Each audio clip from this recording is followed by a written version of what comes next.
Bom dia, pessoal. Como é que vocês estão, queridos alunos do sétimo ano? Eu espero que muito bem. Ah, espero que a semana de vocês tenha começado muito ótima, né? E hoje a gente vai falar de um assunto novo, que são biomas brasileiros, tá? A gente vinha estudando aí uns níveis de organização na biologia, né? Entendendo como é que funciona. A gente viu que a gente ia focar no estudo de ecossistemas, né? Que é o estudo das interações entre os seres vivos entre si e os seres vivos e o ambiente, né? Ou seja, os fatores bióticos e abióticos do ambiente. E agora a gente vai entender os biomas do nosso país, tá? E o que são biomas, certo? A primeira coisa que vocês precisam ter em mente é que biomas é um conjunto de ecossistemas, tá bom? Então, o que a gente vai ver agora são as principais paisagens, as principais fisionomias naturais que existem no Brasil, entender que tipos de seres vivos acontecem ali e como o ambiente naquele local funciona, né, como ele influencia nos indivíduos, como os indivíduos influenciam naquele ambiente, para vocês entenderem, pelo menos aqui a nível de Brasil, né, como é que acontece essa interação, como é que esses ecossistemas funcionam, tá bom? Então, vamos lá. Então, ó, bioma, né, a palavra bioma, a gente já viu, vocês já devem saber a essa altura da vida, né, que o prefixo bio significa vida, né, e oma significa massa ou grupo. Ou seja, o que eu estou querendo dizer com isso? Que bioma nada mais será do que um grande conjunto de ecossistemas interligados.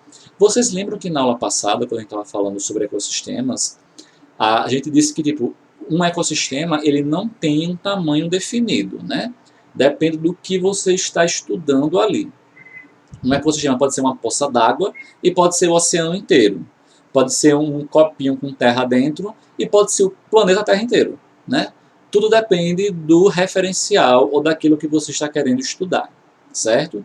Então, o que a gente vai tratar aqui não são pequenos ecossistemas, são grandes ecossistemas totalmente interligados entre si e interagindo ali, tá? E no Brasil, a gente considera que temos seis biomas, tá? Que são a floresta amazônica, o cerrado, a caatinga, a mata atlântica, os pampas ou campos sulinos e o pantanal. Então, quando você pega o Brasil inteiro e dá uma dividida ali nos principais conjuntos de ecossistemas, você vai ter esses 6 aí. E aqui do lado vocês têm essa distribuição desses biomas por região, certo? Esse verde mais escuro seria a floresta amazônica, né? Tudo isso aí inclui floresta amazônica.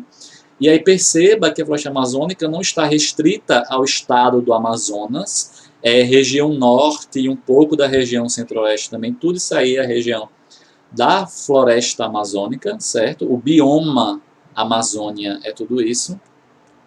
Vocês têm a Caatinga aqui, que é na região mais seca do país. Vocês têm o Cerrado, que também é uma região seca do país, mas o regime dali, o tipo de indivíduos, a forma como ele se comporta com o ambiente é diferente da Caatinga, apesar dos dois serem ambientes muito semelhantes, né? Assim, pela questão de serem mais secos, a vegetação é mais arbustiva, não tem muitas árvores.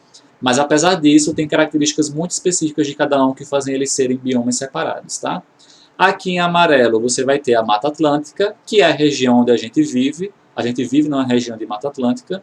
Você vai ter os Pampas, que é essa região mais aqui embaixo ao sul. E você vai ter o Pantanal, que são essas planícies alagadas que a gente tem lá mais para o centro-oeste do Brasil, tá bom? Então, a partir de agora, a gente vai estudar cada um desses 6 biomas, tá certo? Começando pela floresta amazônica, tá bom? Então, galera, a floresta amazônica ela é a maior floresta tropical do mundo. Para quem não sabe o que é uma floresta tropical, é uma floresta quando você pega um mapa mundi, aí você sabe que ele é dividido em paralelos, né? Você tem Trópico de Câncer, Equador, Trópico de Capricórnio, né? Então, quando a gente fala de floresta tropical, é porque esta floresta está localizada na região entre os trópicos. Então, vai ter Trópico de Câncer, Trópico de Capricórnio, no meio tu vai ter Equador, mas toda essa região entre os trópicos é a região tropical. Então, a floresta amazônica ela está toda incluída dentro dessa região tropical, tá? E ela é tão grande, ela é um bioma tão imenso que ela toma conta, né, ela está presente em 9 nações diferentes, né? Porque, tipo, a divisão entre países, quem faz é a gente, né? A divisão é uma divisão política. Mas a Amazônia não está nem aí para a divisão política que a gente faz, as fronteiras que a gente coloca entre os países, né? Então, ela se estende por 9 países diferentes aqui na América do Sul, né? E a maior parte da floresta amazônica, né, 60% da floresta amazônica, ou seja, mais da metade de toda a Amazônia está dentro do território brasileiro, certo? E a floresta amazônica engloba alguns ecossistemas distintos, né? Lembra que a gente falou que o bioma ele é um grupo de ecossistemas interligados entre si, né? E a floresta amazônica é dividida em 3 ecossistemas principais, né? A floresta fechada de terra firme, a várzea e o igapó, tá? E vamos entender como é que funciona cada um desses ecossistemas, alright? Então, primeiro de todos, floresta fechada de terra firme, tá? Então, o que é que a gente usa para caracterizar um ecossistema na Amazônia como uma floresta fechada de terra firme? Primeira coisa que vocês precisam saber é que essa floresta ela vai se desenvolver em uma área livre de inundações. Não sei se vocês sabem, mas a área da Amazônia é uma área que tem muitos rios. Muitos rios. Muitos rios mesmo. E são rios gigantescos. Eu não sei se algum de vocês já teve a oportunidade de viajar para o norte do Brasil, mas eu já estive no estado do Pará e no estado do Amazonas, em cidades diferentes. E, gente, vocês não têm noção do tamanho desses rios. Tem algumas regiões do rio que são tão grandes que você não consegue ver o outro lado da margem. Se você chegar lá desinformado, acha até que é o mar. De tão grande que esses rios são. Tipo, muito grandes mesmo, não tem noção. E além de terem rios muito caudalosos naquela região, chove muito. O índice pluviométrico, né, que é o índice de chuva que cai, a quantidade de chuva que cai é muito alta. Então, além de ter muitos rios, além de ter muita chuva, é bastante úmido. Já que tudo isso acontece, já que tem muita água nesse ambiente, existem áreas daquele ambiente que alagam muitas vezes, né? No período de chuvas na Amazônia, né, tanto no estado do Pará, no estado do Amazonas, no Macapá, em Roraima, Rondônia, em todos esses estados, quando chove muito, acontecem alagamentos. Mas não é tipo alagamento que acontece aqui na cidade de João Pessoa, que aconteceu semana passada, que deu uma chuva de um dia e a água invadiu a casa de todo mundo, não, tá? Lá na região norte chove literalmente todos os dias. Todo dia chove, certo? E lá as enchentes são naturais. Existe um período do ano em que as chuvas são mais frequentes ainda, são mais fortes e isso causa alagamentos na floresta, certo? Porém, existem regiões da floresta que nunca são alagadas.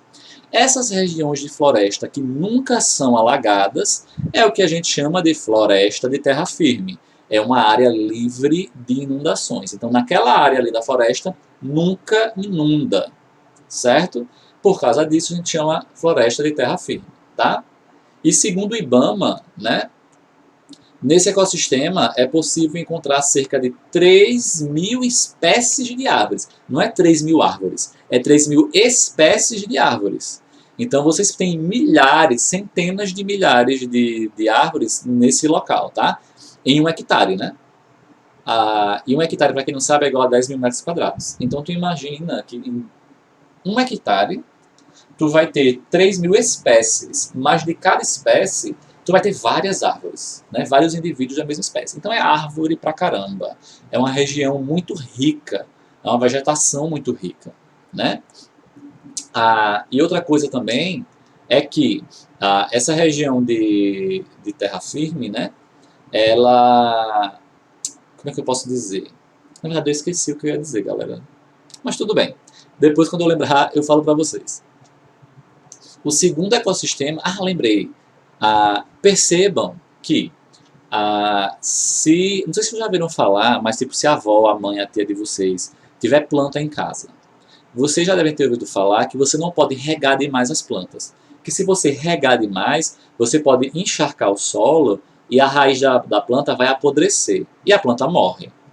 Então, o que é que acontece? Essa região aí de floresta de terra firme, as plantas não são adaptadas para uma enchente, certo? Porque se ocorrer uma enchente aí nessa região, o solo vai ficar encharcado mais do que deveria, e isso pode acabar apodrecendo a raiz dessas plantas que não estão adaptadas para enchente, e elas vão morrer. Então, elas só acontecem aí porque justamente não tem inundação. Aí a gente tem o segundo ecossistema da floresta amazônica, que é a várzea. E a várzea é uma área que inunda, certo? É floresta também, certo? É floresta amazônica. Porém, nessa região, quando é o período de cheia, alaga tudo.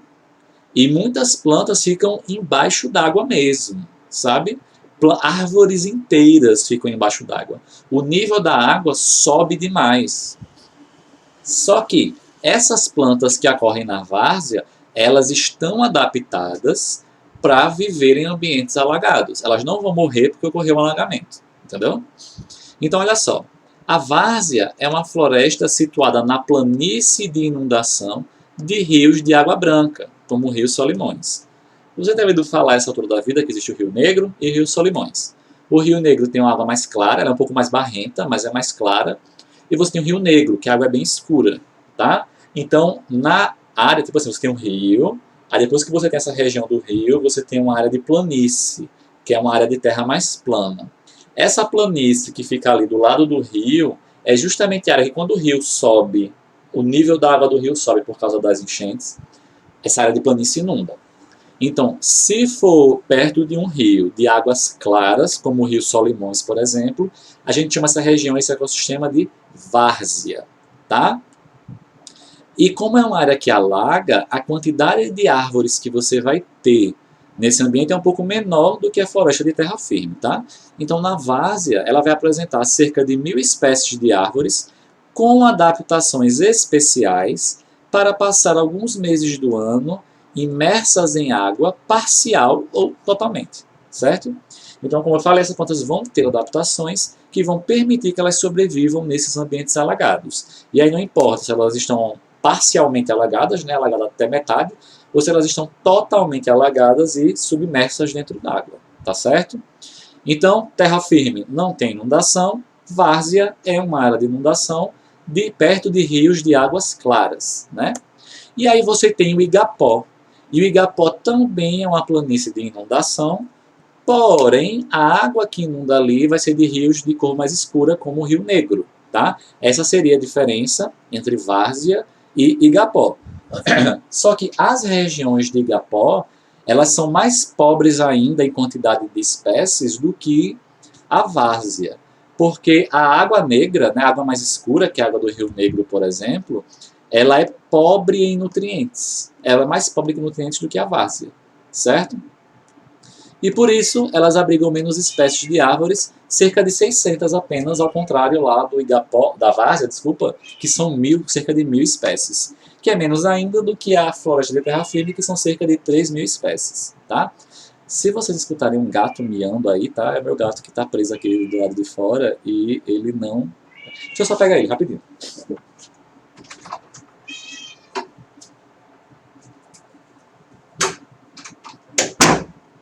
Este daqui, pessoal, é Teodoro. Ele fica chorando porque eu não estou dando atenção para ele, tá? Então, voltando à nossa aula, certo? Então, olha só, vimos aí que o bioma da floresta amazônica pode ser dividido em 3 ecossistemas principais: floresta de terra firme, igapó e várzea, tá bom? E olha só aqui para vocês entenderem como é o esquema, né? Aqui você vai ter, ó, o nível do rio seria esse aqui no momento normal, né? O nível normal do rio sem enchentes. Quando está na época da cheia, toda esta planície é alagada. E vocês veem que justamente a mata de várzea e a mata de igapó é a que sofre mais com esse alagamento. E a mata de terra firme, ela geralmente está numa região mais alta, então ela não inunda, né? O que acontece? Percebam também que a vegetação da mata de várzea ela é mais robusta do que a vegetação da mata de igapó. Aqui eles colocaram no mesmo desenho, tanto várzea de igapó, para vocês entenderem que alaga. Mas lembrem que várzea geralmente tem águas mais claras e são mais ricas em nutrientes, por isso as árvores são em maior número e mais frondosas. E a mata de igapó geralmente tem rios de água escura, e a água escura geralmente é pobre em nutrientes, e por isso a vegetação é mais ralinha, é menos robusta, tá bom? Seguindo em frente. Então, olha só, uma das grandes características da floresta amazônica é o grande volume de água dos rios dessa região, tá? Porque, olha só, pela floresta amazônica passa o maior rio do mundo em volume de água, que é o rio Amazonas, tá? E vamos entender aqui, o rio Amazonas, gente, ele é literalmente o maior rio do mundo, não em extensão, né? Mas em quantidade de água. É muita água, galera. Assim, é anormal. Eu já tive a oportunidade de ver o rio Amazonas. E é tipo assim, um negócio gigantesco, gigantesco, né? E ele atravessa países, quilômetros de distância até desaguar no mar, né? Só que o rio Amazonas, que corre aqui no Brasil, ele nasce primeiro lá na Cordilheira dos Andes, certo? E lá na Cordilheira dos Andes, que é uma cadeia de montanhas, né, que atravessa vários países da América do Sul, mas o nosso rio Amazonas ele nasce especificamente lá no Peru, na parte mais sul do Peru. E o que é que acontece? As montanhas, né, os cumes das montanhas são congelados, né, tem neve eterna, porém, em certas épocas do ano, quando a temperatura aumenta, no verão, esse gelo derrete e é essa água desse degelo que vai escorrendo pelas montanhas e que dá origem ao nosso rio Amazonas. Olha só, a água que corre aqui em grandes quantidades no Brasil vem lá do gelo que está na Cordilheira dos Andes, que derrete e vem escorrendo até aqui, certo? Então, olha só, eu quero que vocês só vejam esse rápido videozinho, deixa eu só apagar esses tracinhos aqui, ok? E eu quero que vocês vejam só, isso é um vídeo de uma expedição que um cara fez para justamente a nascente do rio Amazonas, tá? Eu quero que vocês vejam, porque é um lugar muito improvável e muito diferente da região amazônica que nós temos aqui, tá certo? Vejam aí.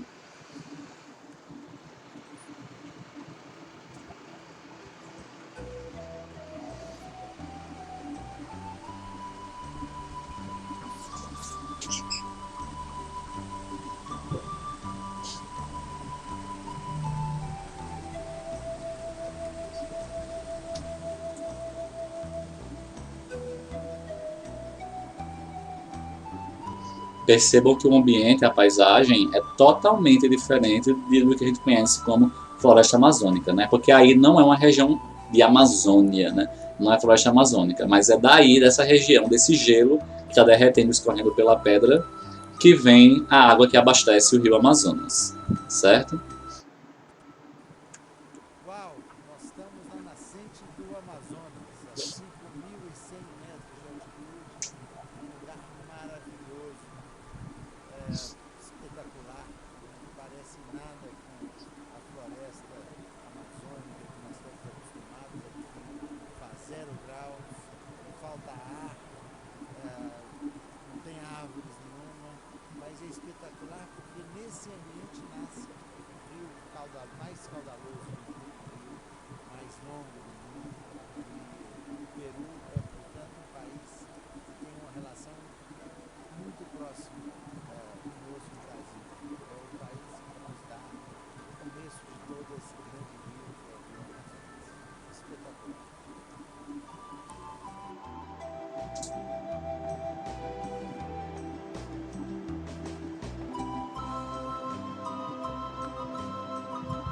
Então vejam que o rio Amazonas, o maior rio, o rio mais caudaloso do mundo, que corta uma boa parte da região norte do nosso país, né, nasce aí, do degelo das montanhas da Cordilheira dos Andes, lá no Peru. Olha só que coisa, não? Só que o que acontece, galera? Tá aqui o mapa, né, da América do Sul, da região Amazônia. Aqui tá o Peru, certo? E daqui dessa região, galera, o que acontece? Esse rio, né, que acontece a partir do degelo, né, o gelo dos Andes derrete, vai escorrendo, forma um rio lá no Peru, e lá no Peru ele recebe outro nome, né? Ele não é chamado de Rio Amazonas. Na verdade, nem quando ele entra no Brasil ele é chamado de Rio Amazonas. Porque quando esse rio ele vem seguindo esse caminho aqui, deixa eu só achar meu mouse. Ele vem seguindo esse caminho aqui, ó, e ele entra no território brasileiro, ele passa a se chamar Rio Solimões. Então, o Rio Solimões, ele nasce lá no Peru, né, e vem escorrendo até aqui no Brasil. Quando ele chega no território brasileiro, é que ele passa a se chamar Rio Solimões, tá? No Peru ele recebe outro nome, certo? E o que acontece? Quando chega lá na cidade de Manaus, no estado do Amazonas, na capital do Amazonas, o Rio Solimões se encontra com o Rio Negro. E as águas se misturam e formam o Rio Amazonas. Então, olha só, o Rio Amazonas ele é formado a partir do encontro do Rio Negro com o Rio Solimões. E é o Rio Solimões que vem lá do Peru, né? Que surge a partir do degelo, ok? E acontece, galera, uma coisa muito interessante, certo? Que durante 6 quilômetros, quando acontece o encontro dos rios, as águas dos dois rios não se misturam, certo? Os dois rios ficam correndo lado a lado e as águas não se misturam. Essa imagem que vocês estão vendo aqui do lado direito é uma imagem real.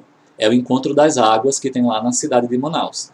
E durante 6 quilômetros as águas não se misturam. Então você vê realmente os dois rios correndo lado a lado, sem se misturar. Depois se mistura e forma o Rio Amazonas. Quando você vai para Manaus, tem um passeio que todo turista faz, que é para você ir lá no encontro das águas. E nessa região você consegue mergulhar do lado do Rio Negro e do lado do Rio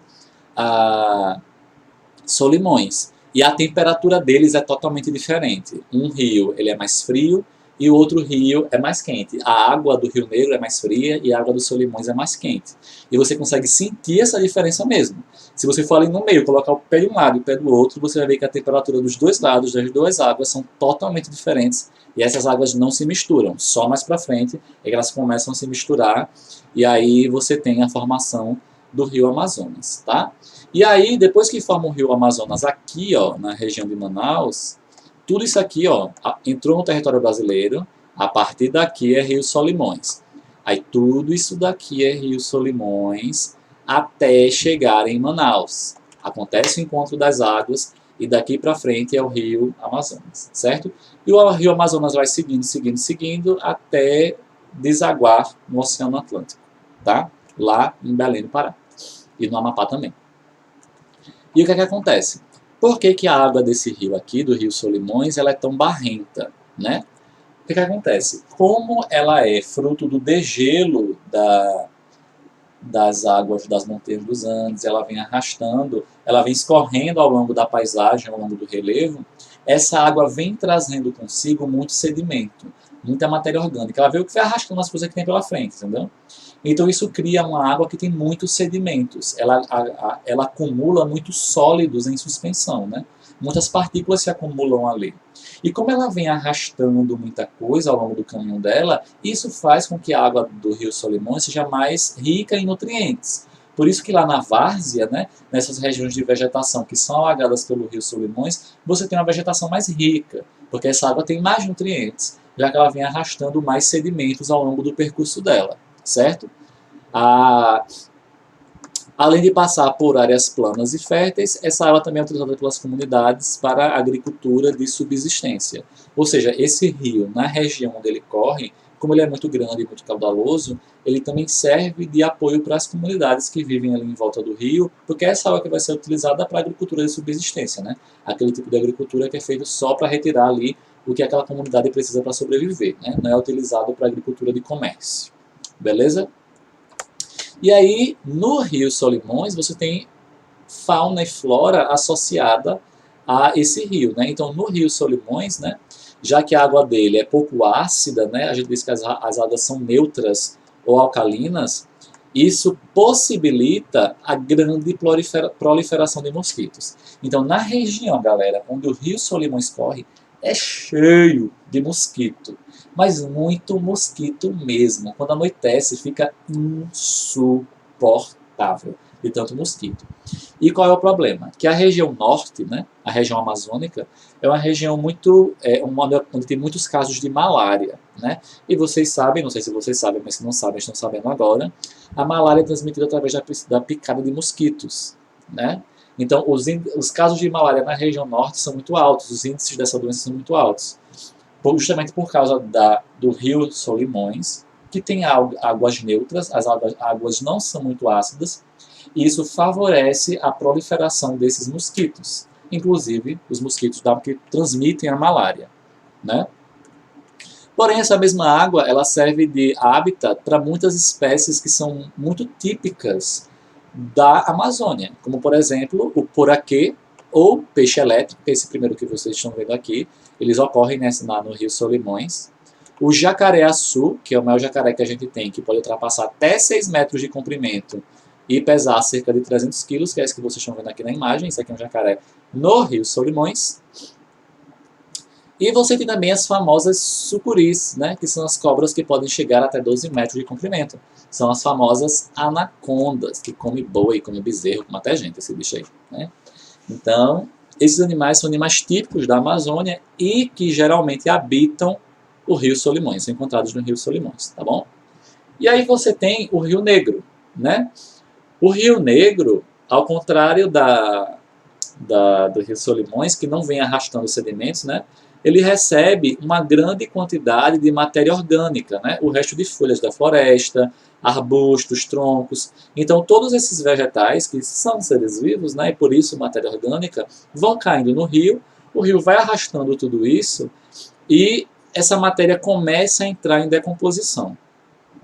E à medida que essa matéria vai se depositando no fundo do rio e entrando em decomposição, a decomposição dessa matéria orgânica faz com que substâncias mais ácidas produzidas pelas bactérias sejam liberadas nessa água e são esses ácidos orgânicos que são mais escuros que são responsáveis por essa coloração mais negra da água, né, mais preta. E por isso que a gente chama ele de Rio Negro. Então essa água ela é mais ácida por causa do material que está em decomposição. E como ela é mais ácida, ela impede, por exemplo, a proliferação de mosquitos. Então, na região por onde o Rio Negro corre, é o contrário do Rio Solimões. Não tem mosquito. É impressionante. É a região que não tem mosquito. Não sei se vocês sabem, mas a maioria dos mosquitos e pernilongos, eles precisam depositar os ovos na água, né, para chegar na fase adulta, certo? Então, só que nessa água, como a água é muito ácida e eles não conseguem sobreviver nessa água, então toda a região fica meio que livre desses mosquitos, né? Então, olha só esse fato aqui interessante. A acidez das águas do Rio Negro é maior do que a das águas do Rio Solimões, a gente já entendeu. Só que a acidez é tanta que pode ser comparada à acidez de uma laranja ou de uma Coca-Cola. Veja só, o tão ácido que é a água do Rio Negro. Né? E existem também animais específicos que estão associados com o Rio Negro, né, que sobrevivem bem no Rio Negro e você encontra lá. E geralmente também sempre tem muito passeio de turista quando você vai lá, para você tentar visualizar esses animais no ambiente natural. Né? E geralmente esses animais que ocorrem nesse Rio Negro, eles são adaptados para sobreviver às condições mais árduas do Rio Negro, né, que é essa condição de acidez da água. Né? Então, os animais que são muito comumente associados a isso aí são o boto cor-de-rosa, tá? Que existem lendas associadas a boto cor-de-rosa, né? Existe toda uma relação entre a comunidade e o boto cor-de-rosa, mas eu não vou falar aqui, não vou dar spoilers ainda, porque isso vai ser uma atividade que eu vou passar para vocês já já. O peixe-boi também, né? Apesar de ter peixe-boi aqui na Paraíba, né? Ali perto de Rio Tinto, Mamanguape, eles são muito comuns também na área do Rio Negro. As lontras e as ariranhas, né? Que são esses animaizinhos aí carnívoros que também vivem nessa água, beleza? E voltando agora a falar sobre a floresta em si, né? O que explica, né? A presença de rios tão grandes, de rios tão caudalosos nessa região. Porque não é só Negro e Solimões que existem, né? Eles são 2 rios que acontecem naquela área, eles são muito caudalosos. Mas existem vários rios na região amazônica. Né? E o que é que justifica a presença de tantos rios nessa região. O que justifica isso é justamente o índice pluviométrico. E para quem não sabe o que é índice pluviométrico, é um índice que indica a precipitação de água que ocorre em um período de tempo por metro quadrado. Tá? Então, vocês terem uma ideia, o índice pluviométrico, né, a precipitação da Amazônia, é de 2.500 milímetros. E o que isso quer dizer? Isso quer dizer que ao longo de um ano, você vai ter um volume de 2.500 milímetros de água por metro cúbico. Então, metro quadrado, desculpa. Então, se você pegar um quadradinho de 1 metro por 1 metro, certo? E você analisar o tanto de água que cai naquele quadradinho ao longo do ano, você vai ter 2.500 milímetros caindo ali. Ou seja, é 2,5 litros mais ou menos. Só que em uma coisa de 1 metro quadrado, certo? 1 metro por 1 metro por 1 metro. Ao longo do ano, você ter chuva suficiente para subir o nível de 2,5 litros é muita água, gente. É muita água mesmo, certo? Como eu falei para vocês, lá chove todos os dias. Essa imagem que vocês estão vendo aí, no slide agora, é da região amazônica, certo? Percebam que está chovendo, né? Isso daqui, ó, o céu lá é sempre carregado. Às vezes o céu abre e fica azul, às vezes, mas é muito raro. Na maior parte do tempo é sempre nublado, o céu sempre está cinza, né? Isso aqui é chuva caindo. Então, geralmente, no final da tarde, mesmo na época do verão, no final da tarde, quando dá umas 4, 4 e meia, é sagrado chover. Chove todos os dias, certo? E é justamente essa quantidade de água que cai lá que permite com que esses rios permaneçam sendo abastecidos e permaneçam tão caudalosos, né? E óbvio que isso ajuda a floresta a se manter ali naquele local, mas também a presença da própria floresta também contribui para essas chuvas, né? Porque vocês sabem que as árvores, quando elas estão realizando o processo de fotossíntese, elas liberam água na atmosfera, né? Aí tu imagina quilômetros e quilômetros e quilômetros e quilômetros e quilômetros de floresta. É um mar de floresta que você não perde de vista, né? Então toda esta floresta está lançando água na atmosfera durante a fotossíntese. E isso faz com que o ar fique muito úmido, porque isso favorece a formação de nuvens, que favorece a quantidade de chuvas, que abastece os rios, que abastece a floresta, que permanece viva, lança mais água na atmosfera e fica fazendo esse ciclo eterno aí, né? E por isso a umidade do ar lá é muito alta. Percebam que aqui em João Pessoa está chovendo agora, né? E o ar fica úmido, fica pegajoso, fica preguento, né? Por qualquer besteira você já fica se sentindo todo preguento. Por quê? Tem muito ar, tem muita água no ar. A umidade do ar está alta. Lá em Manaus, na região da Amazônia, por exemplo, né, em Manaus especificamente, que foi uma das cidades que eu visitei, é insuportável, porque você toma banho e você sente que não tomou banho, de tão pegajoso que você fica, porque lá é muito úmido mesmo, certo? Então, na Amazônia, o clima é quente e úmido, e a temperatura média durante o ano chega a ser superior a 24 graus Celsius, tá bom?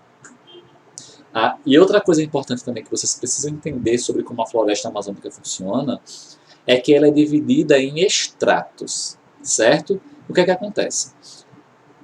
A maior parte da luz que chega do sol, óbvio, né, e incide sobre a floresta, vai ser captada primeiro pelas árvores mais altas, tá? Porque vocês têm quando um dia que você for lá na região da Amazônia e você estiver sobrevoando no avião e você olhar pela janela, você vai ver que realmente parece um mar verde assim. Porque o que acontece? As árvores são muito altas, chegam a 30 a 60 metros de altura, e a copa das árvores, elas se tocam, né? E ficam tipo conectadas como se fosse uma grande estrutura verde. Essa grande camada verde que é formada pela copa das árvores é o que a gente chama de dossel. O dossel é a cobertura contínua que é formada pela copa das árvores, certo? Só que como existe esse dossel, né, a luz vai ser absorvida primeiro pelo dossel, certo? Então pouca luminosidade vai chegar embaixo do dossel. pouca luminosidade vai atingir as árvores que estão embaixo do dossel, certo? Como pouca luz está chegando abaixo do dossel, as plantas que estão abaixo são de um porte menor. Porque como elas absorvem menos luz, elas não se desenvolvem tanto, certo? Só que aí você tem o dossel, aí você vai ter as árvores que estão embaixo do dossel, e se chega pouca luz ali nas árvores embaixo do dossel, vai chegar menos luz ainda no solo, né? Nas regiões lá mais baixas, onde você tem mais ervas, arbustos, as plantas rasteiras, né? Então, geralmente, o solo, a região próxima do solo, dentro da floresta amazônica, ela vai ser úmida e sombreada, porque é tanta árvore, é tanta árvore, tanta árvore, tanta árvore, que cobre a incidência solar. Então, dentro da floresta vai estar sempre sombra e sempre muito úmido. É tão úmido e tão quente lá que é difícil até respirar. Você leva um tempo, umas semanas, até se acostumar com o clima dessa região. Beleza? E um fato muito interessante também sobre essa região da floresta amazônica é que o solo da Amazônia é muito pobre em nutrientes, certo? Os nutrientes que são necessários para que toda esta floresta, que é a maior floresta do mundo, para que tudo isso se mantenha, você precisa manter a floresta ali, porque é a própria floresta que dá nutrientes para a floresta. Por quê? Porque os nutrientes necessários para que a vegetação cresça em abundância na floresta amazônica são fornecidos pela matéria orgânica obtida da decomposição de vegetais e animais mortos. Então vocês sabem que plantas soltam folhas, as folhas das árvores caem, plantas morrem. Junto ali naquele ecossistema ali de plantas, você também vai ter vários animais convivendo. Tanto animais de grande porte, como animais de pequeno porte, como animais microscópicos que vivem no solo. E não só animais, mas fungos, bactérias, protozoários, tudo isso vivendo ali. Esses seres vivos morrem, né? E a matéria orgânica que compõe a estrutura desses seres vivos vai ser decomposta. E quando essa matéria é decomposta, ela deixa o solo rico em sais minerais e nutrientes que vão ser importantes para as plantas que sobrevivem ali. Porque as plantas vão justamente absorver essa matéria orgânica que foi proveniente da decomposição dos outros seres vivos e assim manter aquela floresta ali. Então, qual é o grande problema aí? É que se você desmata, se você tira a camada de vegetação da floresta de alguma região, o solo fica pobre automaticamente. Porque você tirou a camada de vegetação, não vai ter mais ali plantas soltando folhas para se decompor e fazer nutrientes. Se não tem floresta ali, os animais vão fugir. Então não vai ter mais nada que mantenha aqueles nutrientes disponíveis naquele ambiente. E aí você vai descobrir que o solo da Amazônia, na verdade, é bem arenoso. Essa foto que vocês estão vendo aí agora no slide é uma área da da floresta amazônica que foi desmatada, né? E vocês percebam que quando a área é desmatada, o solo é bem arenoso, ou seja, ele é muito pobre em nutrientes. Então vejam que existe um perigo muito grande, né, em você ter desmatamentos e queimadas na região da Amazônia. Por quê? É a floresta que joga água na atmosfera, fazendo com que nuvens se acumulem, chovam e abasteçam esses rios. Então, se você tira esta vegetação, se você desmata por qualquer motivo que seja, para criar gado, para plantar cana de açúcar, sei lá, o que acontece? Você vai ter uma menor quantidade de água sendo lançada na atmosfera, você vai ter a vegetação ali, os rios daquela região sofrendo, porque vai ter uma menor quantidade de água abastecendo eles, então você corre o risco de secar esses rios, né? E fora que, não sei se vocês já ouviram falar de um termo chamado rios voadores, né? Que é o fato de que é a Amazônia que controla a temperatura de todo o continente sul-americano, né? Porque é justamente essa umidade que ela joga na atmosfera que vai descendo ao longo do continente também e vai chovendo ao longo do continente, né? Fazendo que o continente sul-americano seja um continente propício para a vida se desenvolver ali. Então, se você desmata, você está desequilibrando tudo isso. você não desequilibra só um ecossistema, só um bioma. Você desequilibra literalmente o planeta inteiro, né? Então percebam a importância de a gente manter essa floresta no lugarzinho dela e não desmatar, né? Então, ó, só para concluir essa ideia, a camada superficial ali do solo é muito fina e torna esse solo pouco adequado para a agricultura convencional. Então, quando o povo desmata essa região para fazer algum tipo de cultivo, né, fazer algum tipo de agricultura, é terrível, porque é predatório e impactante. Vai ter um impacto naquele ecossistema que, dependendo do tamanho desse impacto, vai ser irreversível. Beleza, galera? É o seguinte, só para vocês entenderem aqui, né, existe essa região aqui, ó, que é a região que acumula animais mortos, restos de plantas, né, que vão se decompondo e deixando essa camada superficial do solo aqui mais rica em nutrientes, né, mais fértil. O solo nessa região fica fértil por causa disso.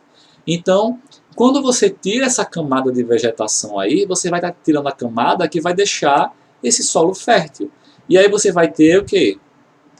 Um solo que vai ficar mais arenoso, pobre em nutrientes, e não vai permitir que outros vegetais se desenvolvam ali, né? Porque esses nutrientes que são decompostos aqui e penetram no solo deixando ele fértil, vão ser justamente os nutrientes que vão ser absorvidos pelas plantas que ocorrem nesse local e que vão manter essa floresta aí crescendo e se desenvolvendo nesse ambiente. Beleza, galera?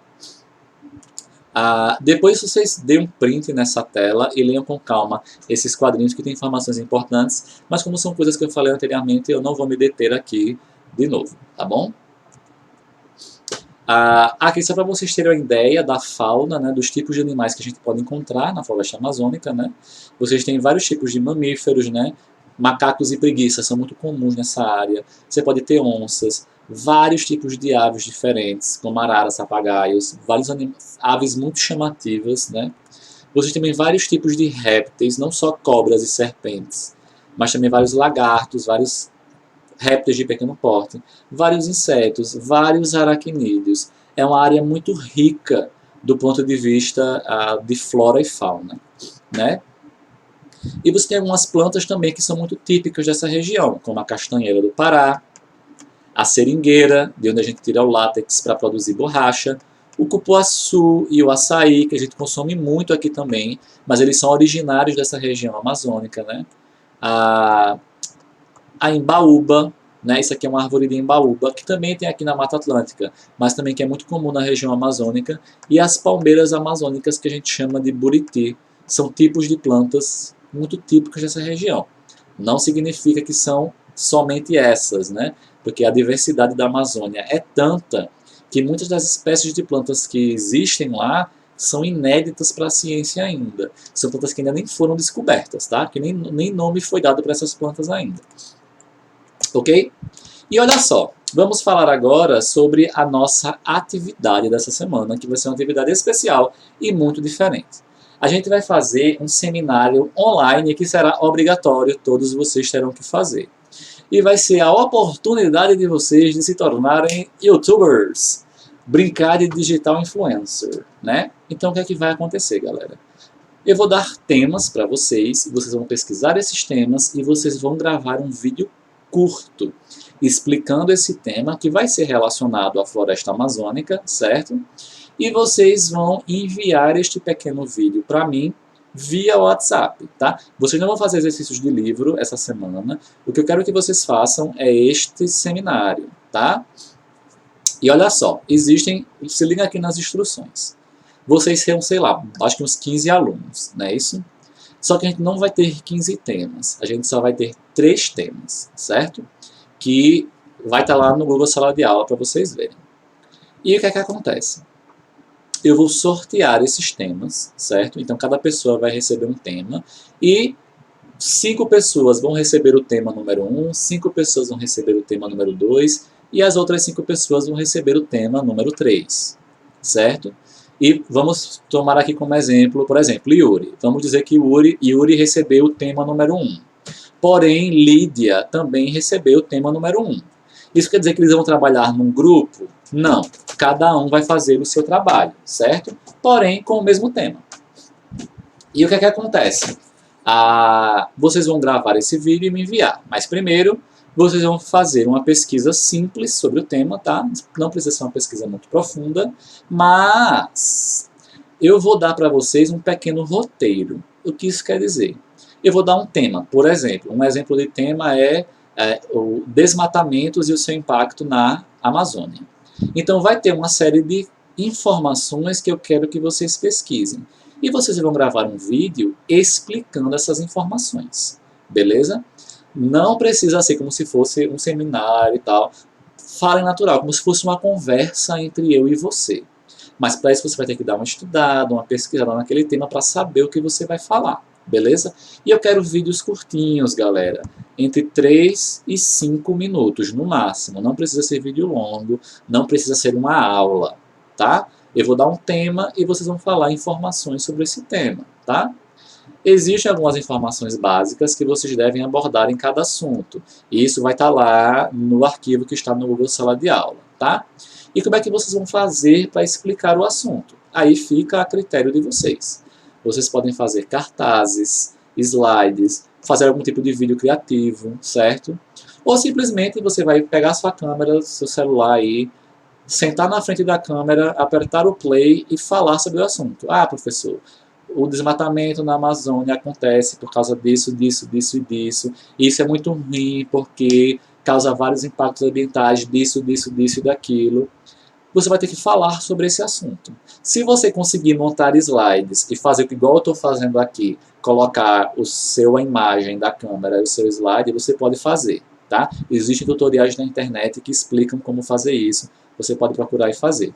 Você pode fazer um cartaz na sua casa, colocar o cartaz atrás de você e ficar falando lá, explicando também. Ou não, não precisa, não é obrigado. Você pode só sentar aqui na frente da câmera e conversar comigo, falar sobre o seu assunto, tá? Vocês vão decidir o que vai ser melhor para vocês. Porém, existem algumas exigências para vocês gravarem o vídeo. Primeira coisa, utilizem a farda da escola, a camisa da farda, para gravar, para ser um vídeo realmente da escola, tá? Escolha um local bem iluminado da sua casa, então gravem de preferência durante o dia. Por exemplo, aqui nesse momento, na minha frente tem uma janela. Aí como a janela está aberta e entra a luz de fora, meu rosto fica bem iluminado. Porque se eu gravar de costas para a janela, de costas para a fonte de luz, o vídeo fica muito escuro. E eu quero ver vocês, né? Então gravem num local bem iluminado, de preferência com a luz batendo em vocês, tá certo? E você vai enviar o vídeo de vocês pronto para o meu WhatsApp no privado, tá? Não precisa enviar no grupo. Você vai terminar o seu trabalho, terminar o seu vídeo, me enviar no privado, certo? O que é que acontece? O que eu ia dizer, gente? Eu ia dizer um negócio muito importante agora. Sim, lembrei. Quando vocês forem gravar o vídeo de vocês, eu sei que tem gente que é tímido, que tem vergonha de gravar, mas sim, não tem problema. Porque se você gravar e ver que você esqueceu um negócio, ou você achar que não ficou bom, você pode simplesmente apagar o vídeo e gravar de novo. Como é um vídeo curto, isso não vai dar trabalho para vocês, tá? Para regravar o vídeo. Então, você grava, quando você achar que ficou bom, você me envia, tá certo? E aí, os melhores eu posso escolher e passar um trechinho do vídeo na nossa aula, tá? Ou não, vamos ver, tá? Então, qualquer dúvida que vocês tiverem na pesquisa e na fabricação na montagem do vídeo, vocês podem me procurar, não só no horário do nosso plantão, mas qualquer dia da semana, de manhã, de tarde ou de noite, que podem me perguntar lá, mesmo que apareça aquela mensagem automática de que está indisponível, pode perguntar que quando eu ver eu respondo, certo? E eu estou aqui para ajudar vocês a fazer isso aí, tá? Vamos fazer uma coisa diferente, vamos fazer um exercício que não seja responder questão no caderno, né? Então, vai estar lá no Google Sala de Aula a lista com o nome de vocês e o assunto de cada um, tá certo? E o que vocês precisam pesquisar dentro de cada assunto, beleza? E se vocês não tiverem, se vocês procurarem no Google ou no livro e não acharem informações que vocês achem suficientes, podem me procurar que eu ajudo, posso mandar algum material, algum link para vocês darem uma olhada, tá bom? Vamos se esforçar e fazer um negócio legal, tá bom? Então, galerinha, é isso aí por hoje, tá? Qualquer dúvida, me perguntem, certo? Qualquer dúvida na atividade também pode me perguntar, beleza? Então a gente se vê semana que vem e eu espero que vocês me entreguem esses vídeos. Lembrando que o vídeo, eu vou dar como vai dar mais trabalho para vocês fazerem, eu vou dar um prazo maior. Vocês vão ter até o final da semana, até o domingo de manhã, para me entregar isso, tá certo? Então vocês não vão precisar me entregar no final do dia. Domingo de manhã, eu quero isso até domingo de manhã. Se me entregar antes, melhor ainda. Mas vocês vão ter até domingo para me entregar. Beleza? Então, galerinha, é isso aí. Tenha uma boa semana, bons estudos e até a próxima. Tchau, tchau.